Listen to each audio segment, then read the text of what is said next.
IM perempuan, laki-laki yang. Gak heran kayaknya banyak yang jadi bos, Bu. Gitu ya.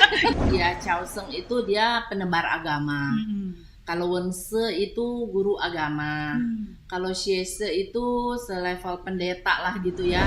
Baldatun toibatun warubun gofur. Kan? Assalamualaikum warahmatullahi wabarakatuh. Shalom, Om Swastiastu, Namo Buddhaya, Salam Kebajikan.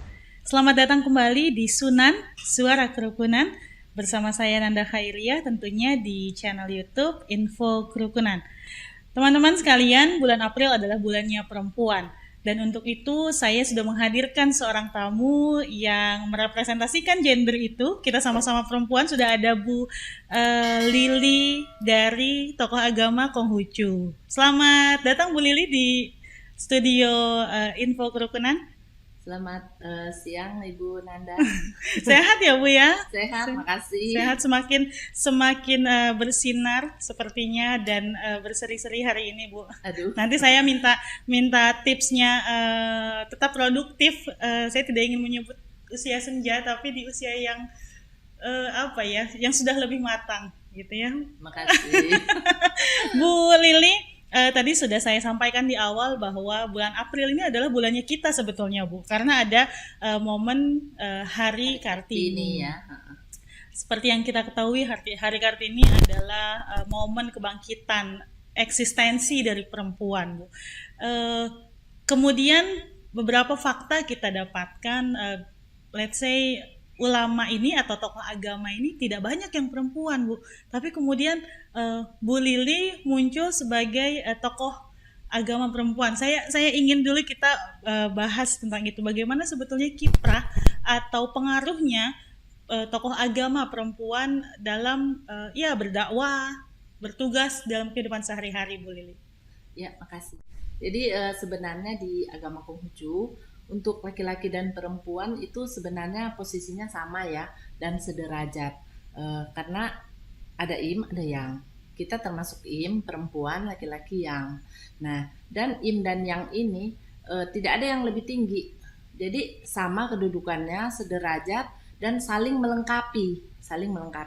Jadi kita sebagai perempuan pun boleh menjadi misalnya imam ya, atau tokoh di dalam pemimpin upacara. Jadi itu sudah biasa juga kita lakukan, misalnya upacara persembahyangan ya kepada Tien, kepada Nabi, ataupun kita melaksanakan upacara perkabungan, itu bisa perempuan yang pimpin gitu. Tidak ada masalah sih di kita. Tapi pernah tidak Bu, dalam proses menuju menjadi tokoh agama misalnya, Ibu pernah mengalami diskriminasi, pernah mengalami ada jangan deh gitu, ada penolakan, jangan perempuan gitu kan?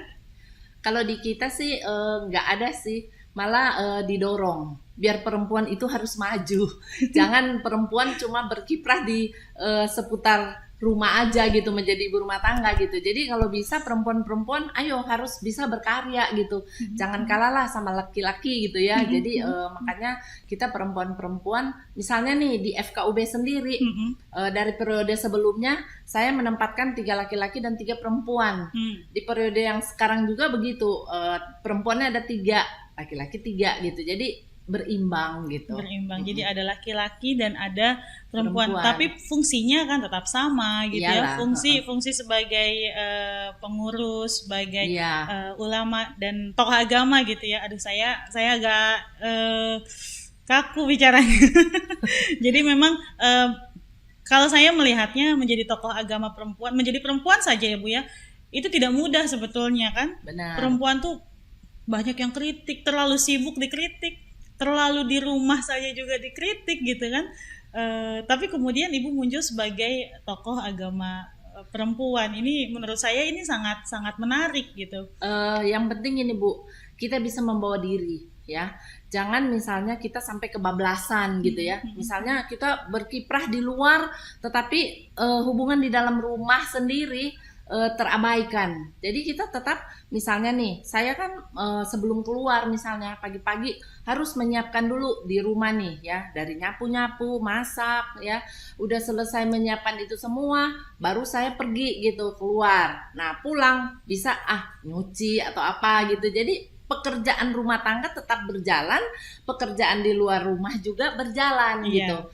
Jadi seimbang gitu, Bu. Jadi tetap menjadi istri, tetap menjadi ibu, benar. Tetap menjadi tokoh agama juga di luar. Ya benar. Jadi kita harus bisa memerankan peran kita sebagai apa. Misalnya kalau kadang juga saya di luar bukan cuma sebagai tokoh agama atau apa, saya juga menjadi guru, dosen gitu kan, saya ngajar. Jadi pada saat saya menjadi dosen, saya sikapnya bagaimana kepada mahasiswa. Kalau saya sebagai ibu, bagaimana sikap saya kepada anak? Tentunya ada perbedaan gitu kan.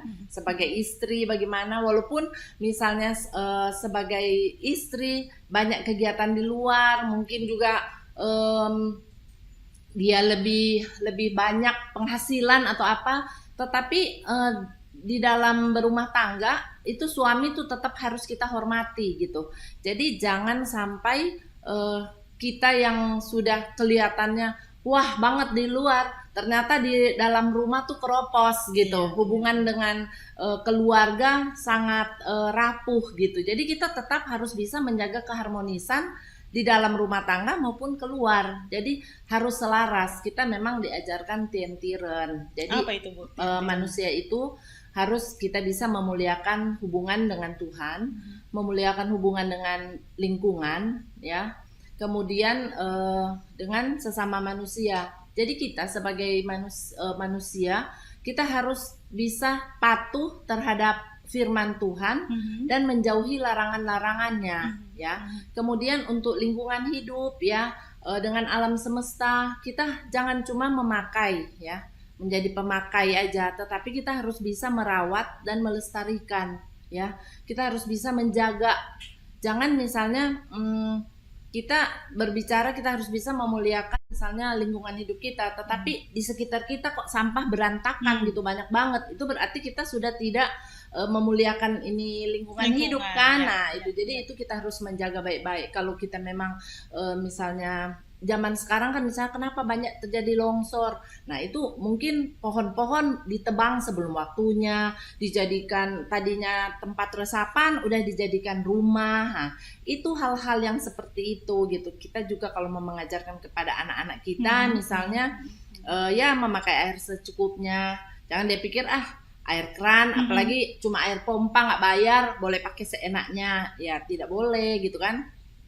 Kalau kemana-mana ya bawa aja tumbler atau apa. Jadi mengurangi sampah plastik. Nah, itu kita memikir cuma hal-hal yang sederhana, tetapi kalau semua berpikir itu cuma sedikit ini, sampahnya lama-lama menumpuk. Bayangkan sampah plastik itu 1000 tahun loh baru dia bisa melebur gitu. Jadi kita harus bisa menjaga lingkungan kita dengan baik. Nah, di samping kita menjaga lingkungan, tentu kita harus menjaga hubungan kita dengan sesama manusia gitu. Lalu Bu Lili, hubungan antar manusia tadi yang Bu Lili sampaikan, itu gimana, Bu? Jadi di dalam kehidupan sehari-hari, kita terdapat 5 hubungan kemasyarakatan. Oke. Yaitu misalnya hubungan antara atasan dan bawahan, ya. Jadi kalau kita bisa menjadi atasan, bisa juga menjadi bawahan ya. Contoh misalnya di kantor saya manajer, saya punya anak buah, dan saya juga punya atasan kan, misalnya direktur saya itu atasan saya. Nah, bagaimana sikap saya sebagai seorang bawahan? Saya harus loyal kepada perusahaan, kepada atasan saya harus taat, hormat. Kalau misalnya saya juga sebagai pimpinan, saya mesti menunjukkan wibawa juga ya kepada anak buah dan juga memberikan instruksi yang jelas. Jangan seolah-olah saya menjadi pemimpin, saya main misalnya yang ini bikin gini-gini, padahal anak buah tuh belum ngerti gitu caranya gimana. Jadi kita harus memberi arahan yang jelas. Itu diajarkan ya Bu ya, artinya ini adalah salah satu ajaran dari agama Konghucu. Iya, soalnya kan kebanyakan orang juga kalau ya kita kan pernah kerja juga ya. Jadi kadang-kadang ada bos yang minta padahal kita belum dijelaskan harus bagaimana. Pokoknya harus jadi besok gitu. Bikin ini. Waduh, gitu kan. Jadi kalau kita sebagai pemimpin ya kalau kita bisa mengarahkan anak buah dengan baik, anak buah juga akan kerja dengan senang gitu kan. Dan kalau saya boleh potong Bu, biasanya teman-teman Konghucu ini biasanya etnisnya memang seperti ibu. Dan kalau hubungan antar manusia yang pertama diajarkan adalah hubungan antara atasan dan bawahan. Gak heran kayaknya banyak yang jadi bos, Bu. Gitu ya. Itu nggak, Bu? Ya bisa juga kali ya. Tapi karena memang mau jadi bos itu juga karena kegigihan ya. Kita juga ada ayat-ayat yang mendukung itu. Misalnya bila orang lain dapat melakukan itu 1 kali, kita harus bisa melakukan 100 kali. Kalau orang lain bisa melakukan 10 kali, kita harus bisa melakukan itu 1000 kali. Jadi memang harus benar-benar dipacu gitu semangat kita. Jadi jangan sampai kendur gitu. Mau belajar, mau apa juga sama semua. Jangan kasih kendor gitu ya, jangan Bu. kasih kendor gitu. Jadi harus benar-benar giat gitu ya. Lalu ada 5 tadi Ibu sampaikan. Ya. Yang pertama adalah hubungan dengan Atasan dan bawahan. Kemudian kita juga ada hubungan antar orang tua, ya, orang tua dan anak. Sebagai orang tua, bagaimana sikap kita kepada anak, dan kalau kita juga sebagai anak, sikap kita kepada orang tua harusnya tentu berbakti gitu kan. Kalau anak harus patuh, dengar gitu kan ya. Nah, kemudian hubungan antara suami istri, ya. Suami istri itu juga hubungan harus selalu harmonis. Jadi ada kejelasan tentang pembagian tugas gitu ya. Kalau ada jelas pembagian tugas, istri kerja apa, suami apa, enak dong dalam hubungan berkomunikasi. Pasti lancar dan terus harmonis. Nah, kemudian kakak dan adik, kita sebagai orang tua harus bisa mengajar anak-anak kita supaya selalu rukun. Ya, yang kakak harus bisa mengasihi, mengajar anak adiknya dengan baik. Yang adik juga, kalau kakaknya tentu bersikap dengan baik, tentu yang adik bisa lebih hormat gitu. Jadi itu ajaran-ajaran seperti itu. Dan yang terakhir adalah hubungan antar sesama, misalnya hubungan antar teman gitu ya. Teman dan sahabat. Bagaimana? Ya, sebagai teman dan sahabat kita harus bisa saling dipercaya. Bayangkan kalau tidak ada rasa dapat dipercaya, itu hubungan tak akan langgeng. Betul. Nah, Setuju. jadi itu 5 hubungan yang harus kita perhatikan. Gitu. Yang terakhir saya kira ini adalah hubungan tanpa melihat agama. Oh iya, gitu ya Bu ya. Benar-benar. Kita kan di kitab suci disebutkan di 4 penjuru samudra semua saudara. Kalau semua saudara itu berarti tidak memandang golongan, ras, agama, suku dan lain-lain ya. Betul. Jadi semua karena kita menganggap itu saudara. Jadi teman saya yang Muslim, yang Kristen, yang Hindu, yang Buddhis gitu, yang apa itu seperti saudara kita gitu. Nah, kalau sudah kita merasa sebagai saudara, tak mungkinlah kita mau saling menyakiti kan. Jadi pasti kita saling membantu, saling mau kerja apa bisa gotong royong kan. Kalau dilakukan secara bersama, tentunya hasilnya akan lebih baik dibanding dengan kerja sendiri. Betul. Misalnya zaman sekarang nih lagi COVID nih, kita bisa kan menggandeng dengan organisasi yang lain gitu, bekerja sama, Matakin dengan MUI, ayo galang apa gitu kan, kita galang dana, terus dananya kita salurkan nih buat yang punya kebutuhan gitu ya, untuk pokoknya kemanusiaan itu sangat penting. Kita jangan membeda-bedakan gitu. Tadi Ibu menyebutkan Matakin. Matakin ini Majelis Tinggi Agama Konghucu Indonesia yang kemarin saya baru tahu ulang tahun yang ke-99 tahun. 1 tahun lagi udah sahabat ya. Ternyata Matakin sudah cukup lama ada di Indonesia ya benar, Bu ya. Udah cukup lama. Cerita, 12 April. Boleh cerita Bu sejarah awalnya gitu ya. Bahkan kayaknya lebih tua dari ormas Islam terbesar di Indonesia ya, kalau kita boleh nyebutin. Ada NU yang ternyata lebih tua Matakin gitu. Nomor 1 sih kayaknya Muhammadiyah ya. Lahir adiknya Muhammadiyah gitu ya Bu ya. Sudah lama, cuma masyarakat Indonesia kayaknya masih kayak kurang begitu kenal ya dengan mungkin ajarannya seperti apa sih gitu kan. Nah, boleh itu cerita sebenarnya sedikit? ajaran Konghucu lebih banyak menekankan ke kemanusiaannya, karena memang kita kan sebagai manusia bagaimana kita menjalankan itu ya. Jadi yang pokok nih di kita adalah membina diri. Kita tuh sebagai manusia tuh harus membina diri. Nah, dari membina diri itu tentu ada tahapan-tahapan. Mulai dari meneliti hakikat tiap perkara. Jadi kalau ada apa-apa, kita jangan langsung, oh ini bagaimana, kita teliti dulu. Sekarang kan banyak hoax atau apa, berita apa, kita teliti, referensinya benar enggak gitu. Jadi kita semua dengan kita meneliti hakikat tiap perkara, pengetahuan kita akan cukup. Ya kan? Nah, dengan cukup pengetahuan, kita bisa mengimankan tekad kita. Jadi kalau nanti ada hoax tentang Konghucu misalnya, buka podcast kita sekarang ya Bu ya. Nah betul. Jadi kita lanjut ya. Dengan bisa kita mengimankan tekad, tentu baru kita bisa meluruskan hati kita. Hati yang sudah lurus, baru kita bisa membina diri. Nah, bayangkan kalau kita semua bisa membina diri kita, tentunya kalau kita berumah tangga, berkeluarga, kita bisa membina rumah tangga kita kan menjadi harmonis.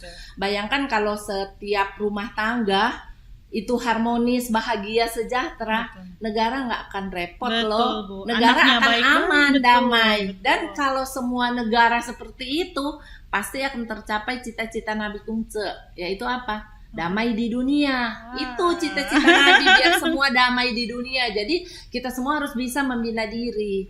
Nah, kalau memang kita berhasrat untuk membina diri, tidak boleh tidak kita harus bisa mengabdi kepada orang tua. Kalau kita berhasrat untuk mengabdi kepada orang tua, tidak boleh tidak kita harus mengenal manusia. Dan kalau kita memang berhasrat untuk mengenal manusia, tidak boleh tidak kita harus mengenal kepada Tuhan yang Maha Esa. Jadi itu kan saling berhubungan dari ujung ke ujung. Betul. Jadi kalau memang kita paham benar dengan ajaran ini, ya, sebenarnya ajaran Nabi Kungce itu adalah ajaran yang universal. Jadi berlaku untuk siapa saja. Karena ya namanya kita manusia hidup di dunia harus seperti itu kan. Jadi bagaimana kalau kita bisa menjalankan itu semuanya dengan baik, nggak akan ada konflik. Ada ayat yang merujuk begini. Apa yang diri sendiri tidak inginkan, jangan berikan itu kepada orang lain. Jadi kalau kita nggak mau dicubit, jangan cubit. Betul. Perlakukan kita orang lain sebagaimana kita ingin diperlakukan gitu. Betul. Ya Bu ya. Jadi kalau misalnya kita nih ingin maju nih ya, kita ingin maju, kita bantu orang lain buat maju juga. Jangan cuma mau maju sendiri. Kan kalau zaman sekarang kebanyakan orang-orang nih, senang melihat orang susah melihat orang senang. Nah, jangan seperti itu. Kita harus bisa saling membantu. Coba kalau misalnya saya sama Bu Nanda ya, saya yang Konghucu, Bu Nanda yang Muslim, kita merasa bersaudara, nggak ada sekat-sekat di antara kita. Betul. Rasanya enak ya, rukun ya kita. Nah itu dia. Jadi prinsip-prinsip ini yang harus kita kembangkan. Ajaran-ajaran Nabi Kungce memang udah ribuan tahun ya, tapi masih sampai sekarang tetap relevan. Lalu Bu Lili tadi yang menarik adalah soal peribadahan agama Konghucu. Kalau di agama lain atau saya katakan di Muslim ada perbedaan secara ritual perempuan dan laki-laki. Kalau di Konghucu sendiri bagaimana Bu? Kalau di kita sih kan yang penting upacaranya mengikuti ya, sama aja mau pimpin laki-laki atau yang pimpin juga perempuan. Sama aja, bisa perempuan bisa menjadi pemimpin gitu. Dan kita sudah banyak juga sih tokoh perempuan yang rohaniwan gitu ya. Jadi bisa sampai pendeta. Jadi kita ada Chaoseng, ada Wense, ada Sheshe. Itu tingkatan untuk tokoh agamanya. Jadi kalau dia Chaoseng itu dia penebar agama. Kalau Wense itu guru agama. Kalau Sheshe itu selevel pendeta lah gitu ya. Nah, jadi kita sudah ada juga Sheshe yang perempuan gitu. Nah, jadi tugasnya ya menjadi rohaniwan yang harus bisa memberikan pelayanan kepada umat. Dan yang penting kita sebagai rohaniwan itu adalah contoh teladan. Karena kita memang kan omongan kita kan pasti akan didengar oleh umat kita. Tapi kalau kelakuan kita tidak sesuai dengan omongan kita, hanya akan dicemoohkan, tidak akan diikuti, malah cuma menjadi ini kan. Jadi makanya kita sebagai seorang cince atau seorang rohani cince itu sama dengan orang yang berbudi luhur ya, seorang insan kamil, seorang susilawan. Ibu gitu ya. Bisa tahu istilah insan kamil gitu? Oh tahu. Luar biasa. Ya, ya, ya. Jadi kalau kita bisa memberikan contoh yang baik, tentunya semuanya itu akan bagus ya. Oh iya, pemimpinnya begini ya. Jadi yang bawah pasti akan mengikuti ya. Kemana angin bertiup, disitulah rumput mengarah. Jadi kita seperti angin gitu, apa namanya, yang pemimpin itu ya, seperti matahari juga ya. Kalau seperti matahari gitu ya, kan di atas nih kita menyinari nih ya. Terus kalau kita misalnya berbuat salah, kesalahan kita dilihat sama semua orang, malu gitu ya, jangan sampai berbuat aib gitu. Nah, kalau kita bisa memberi contoh, kemudian orang-orang itu semua juga bisa melakukan hal-hal yang baik, negara kita akan makmur. Betul. Tuh, kalau di Islam bilang baldatun thayyibatun warubun ghafur. Kan? Ya, itu sebenarnya sama sih, kita juga maunya kan damai semua ya, cuma memang istilah-istilahnya berbeda gitu kan. Ya, supaya kita nggak bersinggungan dengan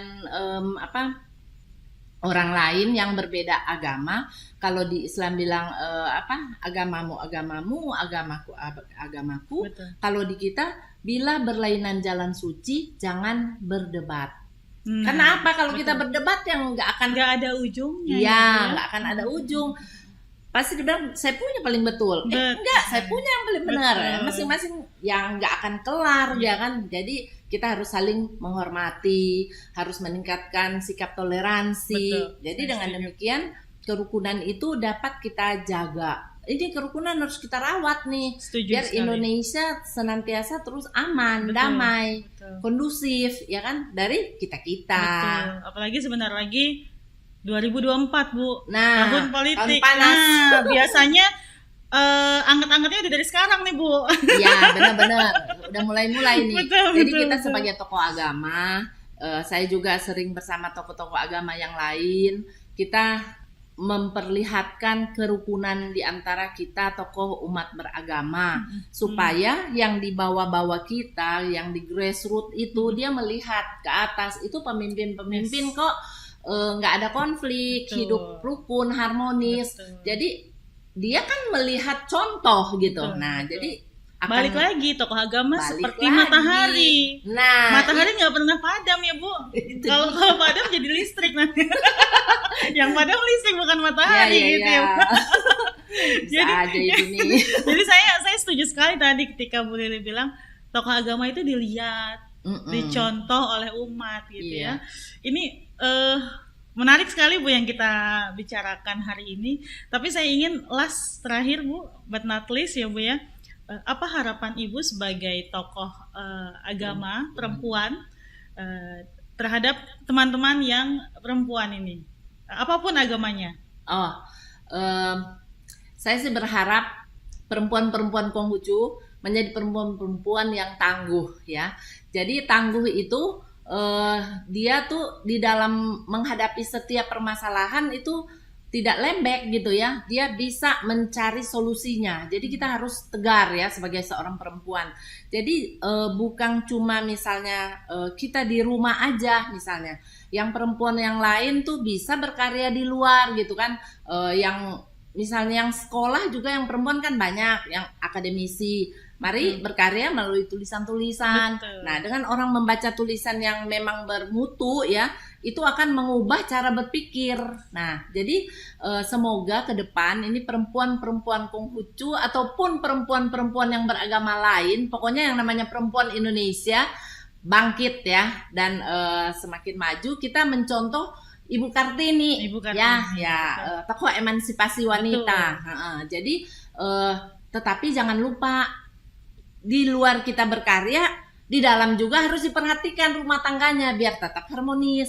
Sebagai perempuan, sebagai istri tetap harus menghormati suami, harus memperhatikan anak-anak. Jangan nanti di luar udah berkarya kayak apa, di dalam anak-anaknya berantakan gitu. Jadi harus bisa keluarga harmonis. Makanya kalau di kita nih ya, kebanyakan orang zaman dulu kenapa susah berbicara. Karena dia kalau mau berbicara dia takut kalau tidak sesuai dengan kelakuan, dengan apa yang perilaku dia lakukan gitu. Jadi mendingan bekerja daripada banyak berbicara gitu kan. Nah, kalau sekarang ya kita bisa menyuarakan, lebih banyak menyuarakan kebaikan, tetapi kita juga harus merepresentasikan dengan yang kita lakukan gitu. Jadi apa yang kita bicarakan sesuai dengan apa yang kita pikirkan dan apa yang kita lakukan. Itulah seorang cinse atau seorang susilawan, insan kamil gitu. Insan kamil. Jadi insan kamil yang baik adalah apa yang dibicarakan dan apa yang dipikirkan dan yang dilakukan sesuai dengan apa yang dia lakukan. Harus selaras. Harus selaras. Jadi kita selaras dengan semuanya ya, selaras ke hubungan dengan Tien, Tuhan Yang Maha Esa, selaras dengan alam semesta, dan juga harus selaras dengan sesama manusia. Pasti rukun, damai. Mulai dari tahun ini, tahun kerukunan. Iya, tahun kerukunan kita harus rukun terus. Ya, mari kita jaga bersama. Ya, terima kasih Bu Lili atas kehadirannya. Sahabat-sahabat pecinta kerukunan, mohon dukung kami dengan cara like, comment, dan subscribe-nya. Boleh kalau ada pertanyaan dan masukan siapa atau apa yang akan kita bahas di episode yang akan datang, kita tunggu komen-komennya. Sahabat-sahabat sekalian, Sunan, Suara Kerukunan hadir agar kita saling memahami, bukan menggurui. Agar kita saling menghormati, bukan mengimani. Saya Nanda Khairiyah pamit, ketemu lagi di episode yang akan datang. Assalamualaikum warahmatullahi wabarakatuh.